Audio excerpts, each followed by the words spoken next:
Hi guys, welcome to a Cosmic Conversation podcast with me, Marie. And me, Tina. Yeah, being a location podcast, as you know, we're back in my village home and we are talking today to an up-and-coming author called Bradley Rolls, who is going to talk to us today about... Howard Phillips Lovecraft. And we're recording on a phone call, so... As you know, being a location podcast, we do have a lot of background noise. Are you going to have the same problem, Brad? I might, in the sense of having dogs in the background, but for the most part, they're pretty content at the moment. Summarise. Yeah, we know that. Yeah. Lovecraft himself, which I've just found out wasn't his real name, was it? No, that was a writing alias, I believe. Yeah. Howard Phillips was his original name. And his writing style was, what did you call it? So, well, the genre is called Lovecraftian horror, which is obviously labelled after him and his work, which has, you can see how his work has inspired a lot of authors. Also in his time and in the present time, you have Robert E. Howard. I believe he worked with in Conan the Barbarian, with the gods in the Conan mythos. Yeah. And you also have people like Stephen King who are inspired by his work. And you can see it in a lot of films and, media in the present day. They're doing a film actually about one of his most famous stories, The Call of Cthulhu. I think it's coming out this year or next year. But I'm excited to see how that will turn out. Would that be at the cinema or like Netflix or something? I think the cinema it will come out. Oh. Well, that would be interesting. Yeah. Well, we've come to talk to you today because of the fact that, he was inspired by channeling, having a... Yeah, because he was introvert. He was apparently a very sick child and was always ill. Didn't get out much. I mean, he was born... This is the fact, isn't it? He was born... in 1890 in Providence in America, and he didn't become famous, did he, Brad, until a long time passed away? Like a lot of famous artists. Yeah, so like him, Van Gogh was another one who was an artist. He died before his work became famous, really, which is sad because they'll never know how they impacted the fields that they were passionate about. Yeah. But the inspiration I suppose to it's others. up to fellow authors now to keep, even artists, to carry on their flame. And it's like a lot of them suffered with depression, anxiety, and maybe even autism that they didn't know they had in them days. Yeah, I mean, there is that element of creativity associated around autism, ain't it, where they say people lack in one aspect, which could be social skills, but they make up for it in another field that they're passionate about. You see it with like chess players and stuff, or across all different fields and practices. Yeah. They're very focused, aren't they, on a particular thing? Yeah, very focused on a skill, to be honest with you. And able to shut everything else out. Yeah, I mean, his father died in an asylum, going back to his youth. Yeah. His mother had a breakdown. She died a couple of years after going into the asylum. But he had night terrors, didn't he, Brad? Of faceless men. And he's coupled with his grandfather telling him ghost stories and things like that and inspiring him. I think that could have been like a kickstart to his imagination. Yeah, absolutely. It definitely played a role in the inspiration of his work. I also believe that being a product of his unique upbringing, that also had an impact on his work. But there are a lot of people, as you were just mentioning, that believe he was channeling some sort of information from external forces, and he was incorporating that energy into his work. Yeah. Where would there are. Sorry, Brad, I interrupted. Sorry. Carry on. That's okay. I was going to say, there are people out there who also believe in that same that same idea or theory that he was he was getting this inspiration and energy from something else. Do you subscribe to that? Oh, yeah, I believe it wholeheartedly. He had, in his grandfather, so he had a lot of tragedies in his life, Lovecraft, and like from his grandfather passing, he had to move out with his mom, and they went into cramped conditions and areas he didn't want to be in, and that would go into, like, maybe he was on the spectrum because he completely hated the difference of routine. And then I think he put that pen to paper to escape the world that he was in, and he magnified a new universe for himself.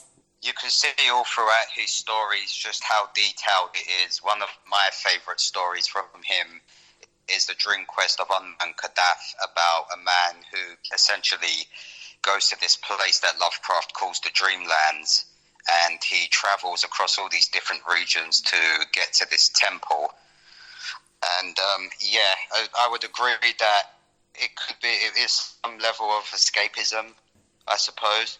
But I do believe that a lot of his inspiration came from both his upbringing as well as something external, as other people also have decided to come to the conclusion about him. He lived in poverty, but he was also an atheist, and he did say that religion was dangerous.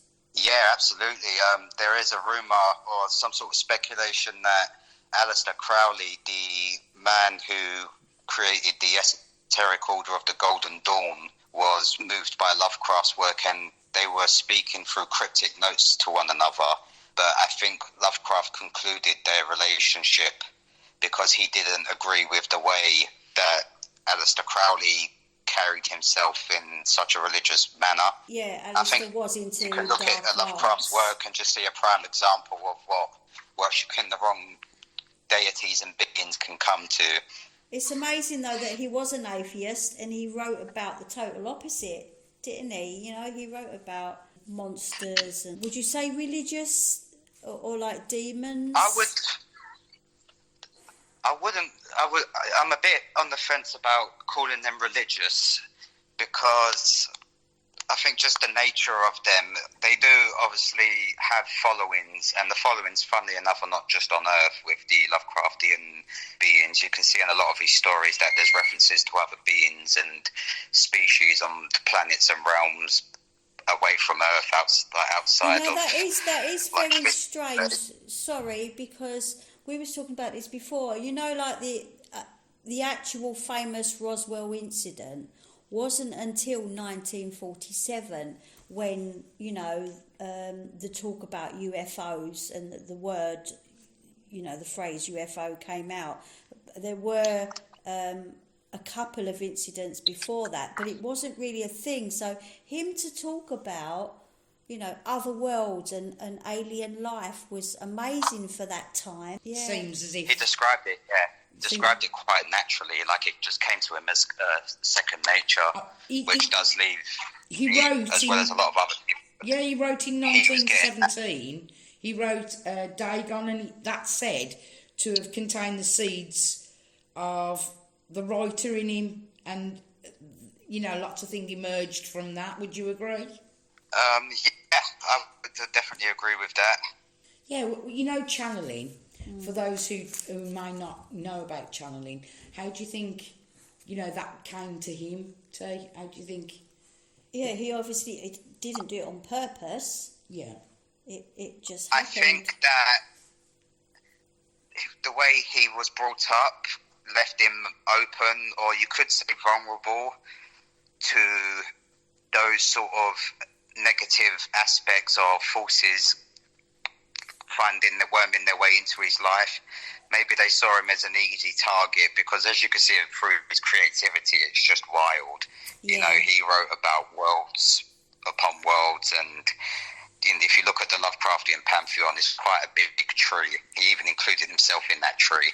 So I definitely think he associated himself with the unknown, and he probably looked at himself as an oddity in that sense.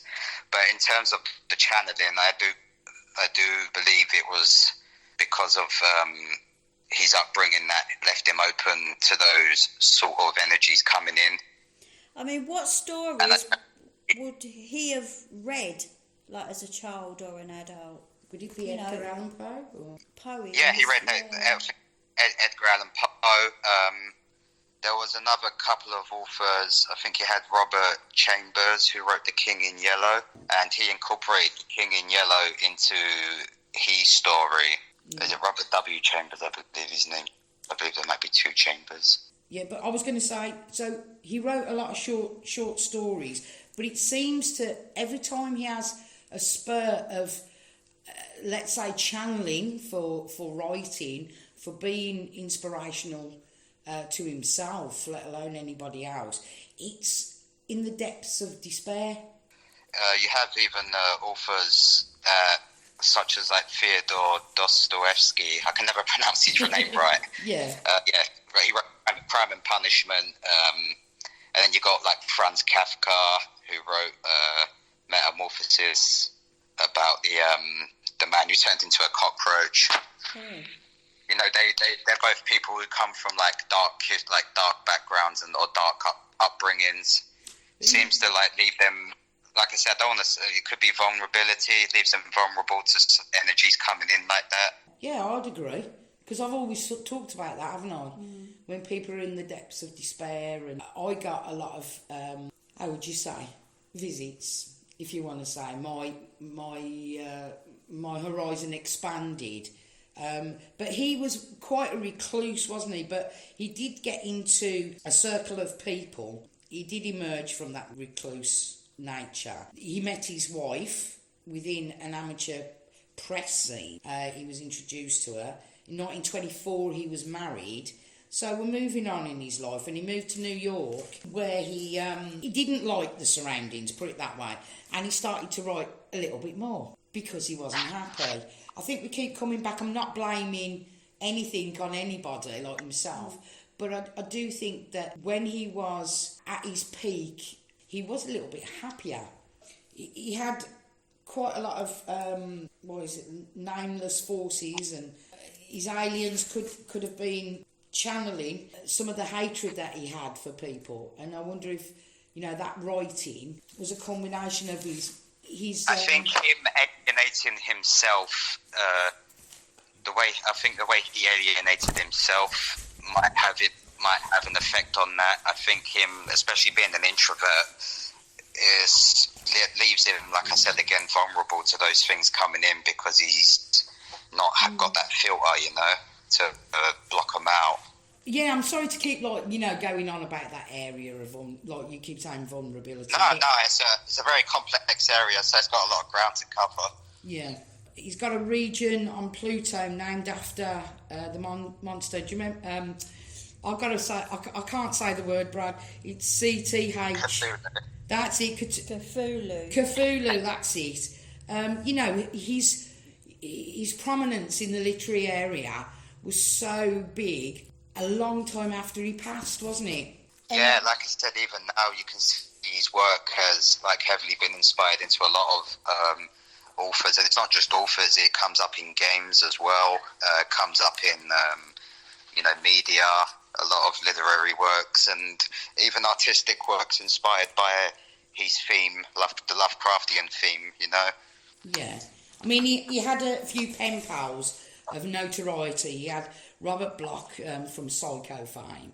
He had, I don't know if you've mentioned it, but Robert E. Howard, creator of Conan the Barbarian, and they kept within that circle, and he sort of encouraged them to write about the same sort of universe, didn't he?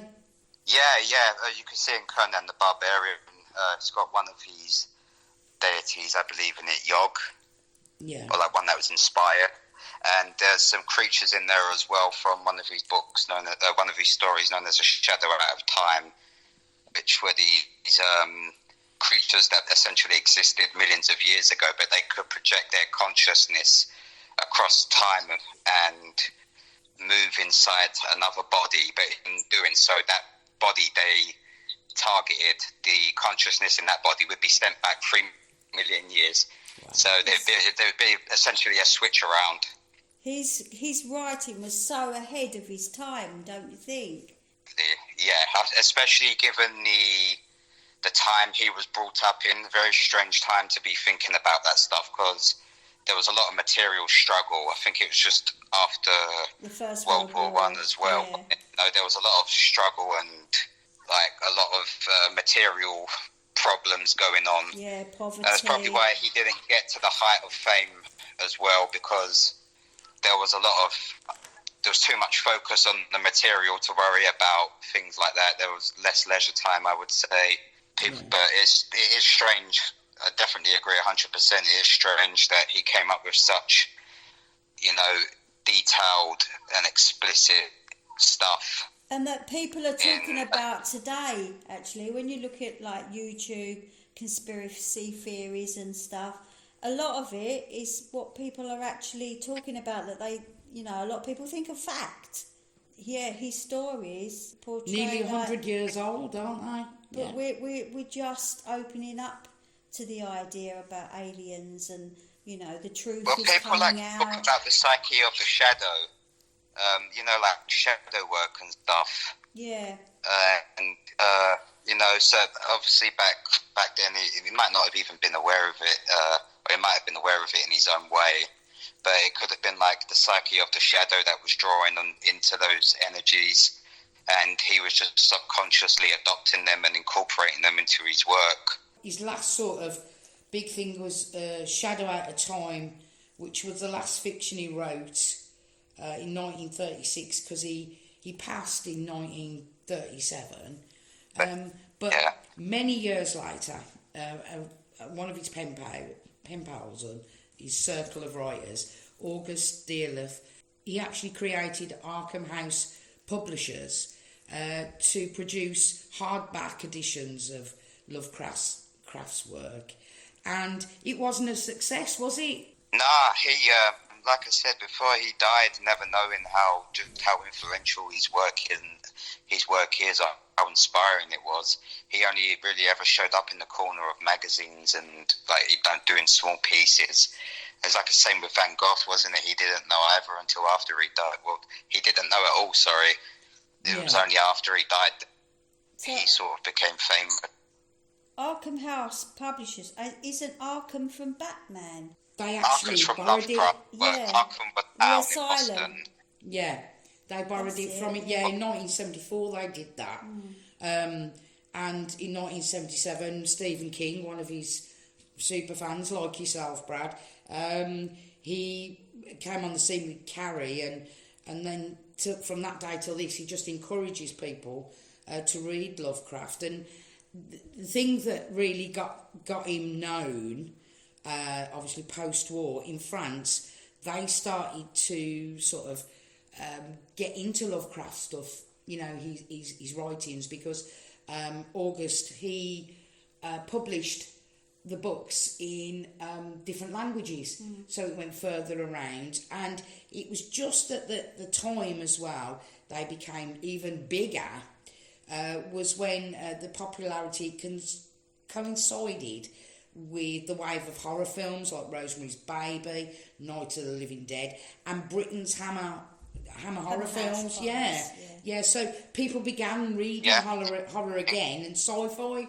Yeah, well, John Carpenter's The Thing, that was inspired by At the Mountains of Madness. We've been saying, and we keep repeating this actually, all of us, about his inspiration. Yeah, he's inspired you as well, hasn't he, to write? Oh yeah, 100%. Yeah, he inspired me quite a lot.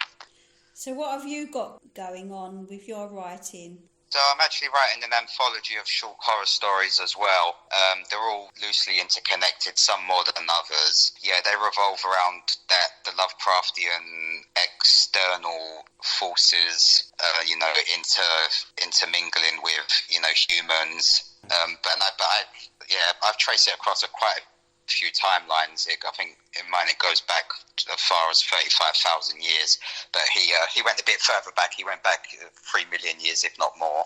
Do you think you've been channeling to get your stories, characters? Well, I do. So There is someone I'm actually in communication with at the moment, a yoga practitioner, and he was asking me similar questions when I was talking about Lovecraft with him, because he's quite an avid fan too. He actually visited Providence, Lovecraft's house, the last house he lived in before he died, and he performed a seance outside the house, I believe. And he said he was picking up on very strange energies circling that house even now. But one of the strange things I've had happen to me a few times is during writing, I sort of black out for a while when I'm typing subconsciously, but in my head, I just have a wave of vistas regarding what I'm writing. And it's only until I'm disturbed or my wife might come in, Gabriella, she might come in and say Brad, and all of a sudden I blink and then I just see I've written a load of stuff and I just need to go back home. That's like automatic writing, which is a form of challenge. Yeah, I think Lovecraft's probably doing the same thing. Never thought about that. Actually, automatic writing. Typing automatic writing, because I've done it through handwriting. Yeah. I had a go at this automatic writing not so long ago, Brad, and it was amazing. Well, the second time I did it, I was sort of more focused. And from what you've said, you sound a little bit like Lovecraft. Yeah. Completely. Maybe he's channeling to you. Who knows? Well, that would be interesting. That would be very interesting, because I've read some of yours and they are pretty close. You said how complex. And sometimes I find it a bit hard to understand. Do you know what, Brad? Have you ever actually thought about that? I've considered it, but I don't want to boast myself, and say he's communicating with me. But maybe we could be on the same wavelength as many other authors, not just me.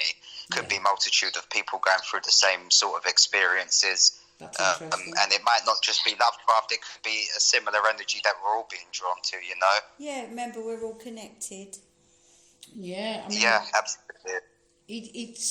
It's very inspiring to know that you're doing something after reading him. And what's the name of your book? So I haven't got a confirmed title at the moment. It's just words, a couple of words that came to me in passing, and I just called it the Vexal Imperium. It's loosely inspired by a language that exists in the book, right, across some of the stories. But it goes across different cultures, so they have different references and ways to put it. Right, and have you had any other works published? Not officially. That they've been put onto paperback or hardback, but I have written some stuff in respect to Lovecraft and appreciation to him for a community that my wife and I are involved with. It's actually on Facebook. Is that like a group of you? It's I don't know how to word it. It's a community. That's the way to put it. Yeah, it's a writing community. There's tens of hundreds of people who write, not just across Facebook. They do it across all different social media platforms. Do you know what, Brad? You've said something that I am. I go around in circles about it, don't I? On most of the podcasts, is when you're like you're inspired by something. Yeah. If you want to know more about, let's say, what we're talking about, channeling, or you want to know more about expanding your growth of information on frequencies or mantras, I always say, like-minded people, I keep on saying this, and I believe this to be true, is that go and find them, look on social media or people in your area, wherever you live in the world, and join them or have a chat with them, because there's a lot of times I think we feel alone, in how we're feeling or different. Writing is lonely as well. Like it is nice, because when I'm writing, I have to be alone, completely alone, and then you go into this space, like you say, and it is like channeling, because you switch. The strange thing. One of the strange, like when I first came into finding Lovecraft's work, was because I always had in the back of my mind some sort of belief in the similar aspects that he'd written about. Like, I don't think it's entirely what's the word? I don't think it's entirely barbaric to assume that such forces could exist, because the way he describes them is they're not like, obviously they are extra physical and quite supernatural, but they're just as real as you and I, you know. They just come from somewhere else, a different. I suppose they're a lot more heavily evolutionary advanced than us. Yeah. But they're just as real as you and I, you know. And obviously in these books you can see as evidence, some of them are still buried beneath the ice in the Antarctic. They still move around and torment people and humans and show up. Like you have Cthulhu, he's like sleeping beneath the sea. Yeah.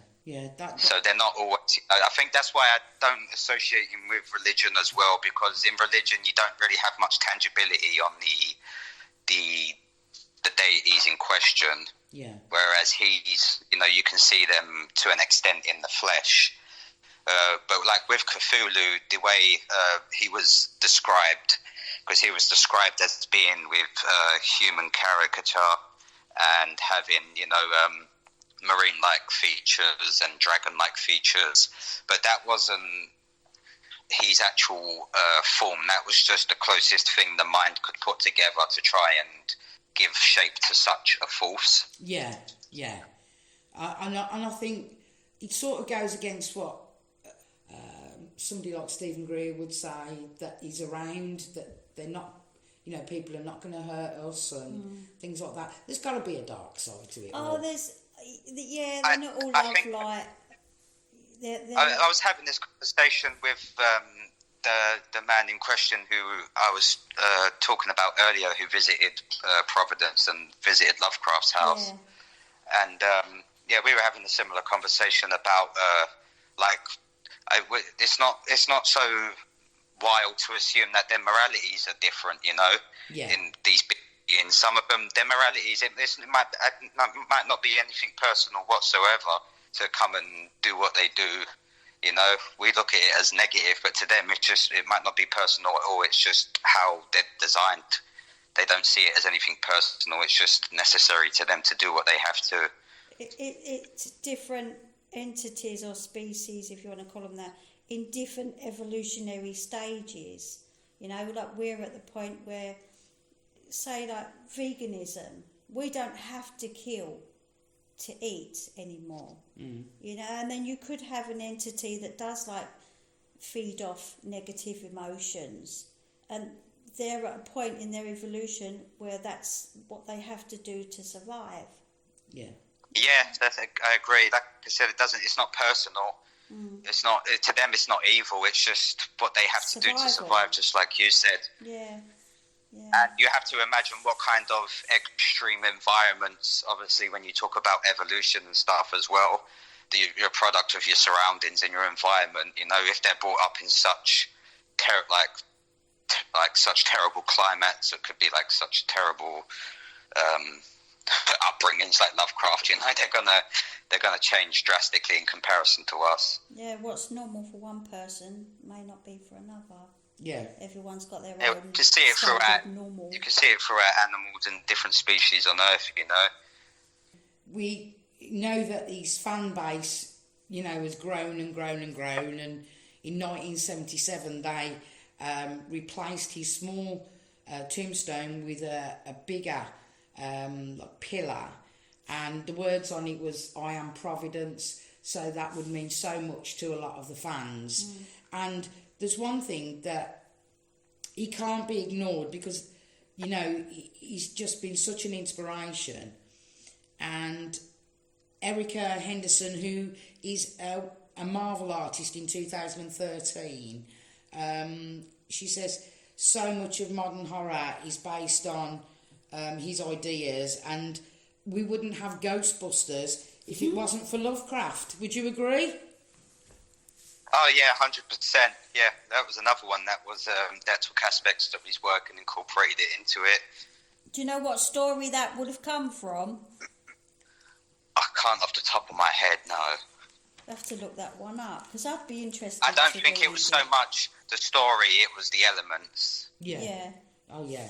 That's really good because like that brought Catching ghosts. yeah, it brought it to the masses, didn't it?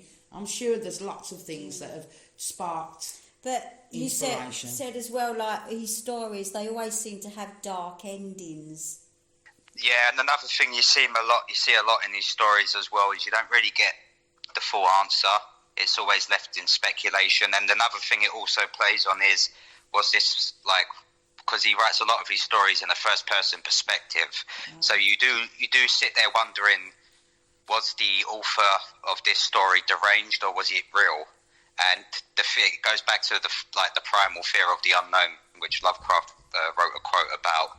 Like the greatest and most primal instinct is fear, and the oldest fear is the fear of the unknown. Yeah. No, that's a good place. Yeah, that is. Well, Brad, we wish you a lot of success in your book, and please let us know when it's being published, and we'll on our podcast. Yeah, we'll plug it and put a link to where people can buy it. And you've sort of like expanded my horizon on Lovecraft, on his writings, on his meanings, and thank you so much. Oh, I'm glad I could. I definitely recommend looking into some more of his stories. They're beautiful in their own horrific way. Could you just give us, one or two books that maybe people should go along and have a read of? For like first timers of Lovecraft. First timers, that's a good question. He's got quite a unique and complex way of writing, so quite a few of his stories are difficult for people to analyse, and some of them can be a bit longer than others, but I think the all-time classic everyone would agree on is The Call of Cthulhu and The Shadow over Innsmouth. Yes, we both read that one. Yeah. Well, audiobook. Audiobook, yeah. And my personal favourite is The Dream Quest of Unknown Kadath. If you want to see a sort of element of high fantasy incorporated with Lovecraft, that would be a good story to read. It's quite a long one, but it's definitely enjoyable. Yeah. Gives you a better insight into how detailed he goes. And this is, you've got to remember as well, this story is just a fraction of his whole mythos. Well, thank you so much for being on our Cosmic Conversation with us today. And we look forward to, if you would like to, come back and have a chat about other things at another time. Yeah, absolutely. I'd be excited. So, everybody, listen out for Bradley Roll's book, whenever that comes out, and a new title. So, all the best with that, Brad. Yeah, of course. Happy to be here. Take care. Bye. Bye. Right, that was a fantastic Cosmic Conversation with Bradley Rolls. I just wish him all the best with his book, and he's got a lot to say, hasn't he? He's got a lot of inspiring words. But yeah, everybody, this has been brought to you in association with TRNC Animal Rescue Family. And if you'd like to make a donation to feed the dogs and to help with some enormous vet bills, please could you make a donation to sosdogs2017@outlook.com. Thanks everyone, and see you next time on our Cosmic Conversation. Bye.